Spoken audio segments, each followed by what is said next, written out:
আসসালামু আলাইকুম প্রিয় কৃষক কিষানী ভাই ও বোনেরা, আপনারা দেখতে পাচ্ছেন যে এটা হচ্ছে আমার পাটের ক্ষেত। পাট বুনাইছিলাম, তো আপনারা দেখতেই পাচ্ছেন যে পাটের কী অবস্থা। আপনারা যে অবগত আছেন যে পাট যে ফসলটা, এই ফসলটা হচ্ছে আমাদের ফরিদপুর জেলায় বিখ্যাত। বাংলাদেশের ভিতর সবচাইতে এই পাট উৎপাদন ফরিদপুর জেলায় বেশি হয়, তার মধ্যে বোয়ালমারী উপজেলা বিখ্যাত। তো আমাদের বোয়ালমারী উপজেলারই একটি অঞ্চল, এটা হচ্ছে কাদেরদি ডিগ্রি কলেজের সামনের পাশ। এখানে আপনারা যে খালি ক্ষেতগুলো দেখতে পাচ্ছেন, এই যে পিছনে যে খালি ক্ষেতগুলো দেখতে পাচ্ছেন, এই পুরো ক্ষেতগুলাই পাট এরকম হয়েছে, নষ্ট হয়ে গেছে। কারণ পাট বোনানোর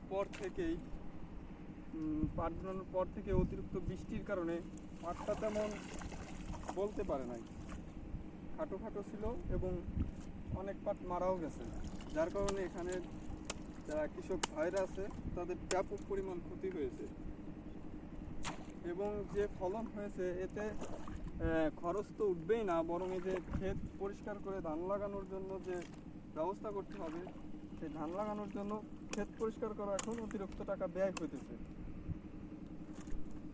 তো আপনারা দেখতেই পাচ্ছেন যে কৃষকরা কী ক্ষতির সম্মুখীন। তো এই পাট যদি কৃষকরা ভালো দাম না পায়, তাহলে বাংলাদেশের যে একটা ভিত্তিক যে কৃষি প্রধান উৎস, সেটা নষ্ট হয়ে যাবে।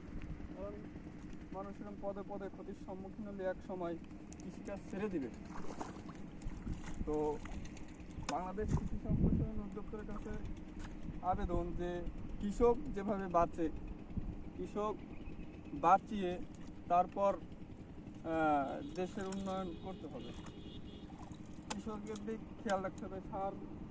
সারের ব্যাপক দাম, বস্তা প্রতি সারের দাম বেড়েই চলছে সবসময়।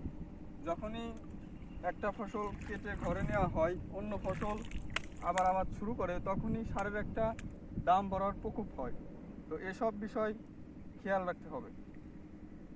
তো এই বলে আমি আমার ভিডিও এখানেই শেষ করছি। আপনারা আমার চ্যানেলটি সাবস্ক্রাইব করবেন, লাইক করবেন এবং শেয়ার করবেন ভিডিওটি।